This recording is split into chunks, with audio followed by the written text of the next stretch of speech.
Top des flops, les pires films que j'ai vus en 2025. Bah oui, parce que sur 300 films, désolé, il peut pas y avoir que des chefs-d'œuvre. Mais c'est ok si t'es pas d'accord avec moi. En premier, j'ai mis Karate Kids Legend. Oui, c'est un film pour enfants, mais enfin, est-ce qu'on avait vraiment besoin de faire un énième Karate Kids? Je vous le demande. Surtout que c'était vraiment du réchauffé. Après, j'ai rigolé, hein, mais cinématographiquement parlant, y a rien qui va.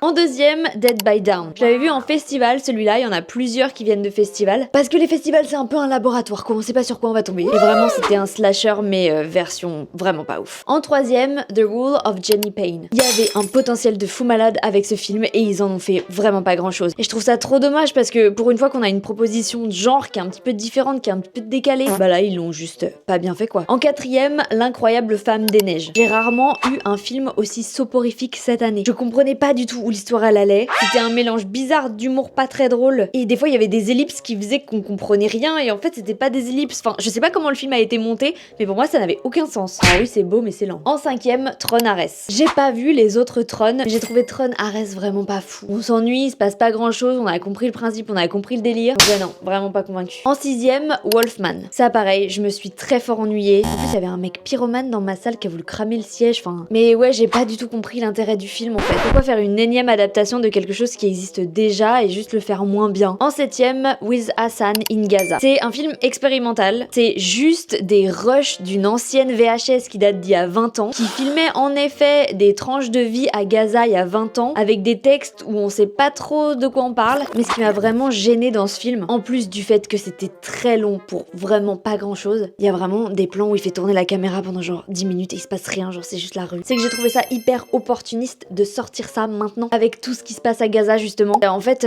je suis pas sûre d'être en accord avec cette proposition. En huitième, Harvest. Je me suis vraiment beaucoup ennuyée devant ce film, très long aussi pour pas grand chose. En fait, il nous manque tout un sous-texte pour comprendre l'histoire, hein. Volontairement, il nous manquait une intro, il nous manquait une explication. Là, on débarque dans une histoire où juste on sait pas où on va et apparemment c'est ok pour les gens qui l'ont fait. En neuvième, Else. Je sais qu'il y a des gens qui ont aimé ce film, mais alors moi vraiment c'est pas passé, hein. L'idée était bonne, mais la manière dont ils l'ont traité, elle était pas bonne du tout. À comparaison, il y a un autre film qui traitait aussi des humains qui se collent à des objets ou à des choses qui est sorti cette année, un autre film beaucoup mieux. Alors là, ah ouais non, la fin c'était compliqué, hein. Et enfin, en dixième, Rumors. Je ne sais pas comment ce film a pu gagner un prix à Gérardmer l'année dernière, tellement tout le monde l'a détesté. C'est vraiment l'exemple parfait du what the fuck, mais pas dans le bon sens du terme. Un nombre de prises de décision qui n'a aucun sens, alors que pourtant on te donne sur la table un casting 5 étoiles. Qu'est-ce qui s'est passé? Bref, dis-moi toi en commentaire les pires films que t'as vu cette année, moi je ne te jugerai pas. Globalement, je vous rassure, l'année 2025 elle a été très bonne, et si tu veux le vérifier, tu peux aller voir tous les tops que j'ai fait. Et pense à t'abonner.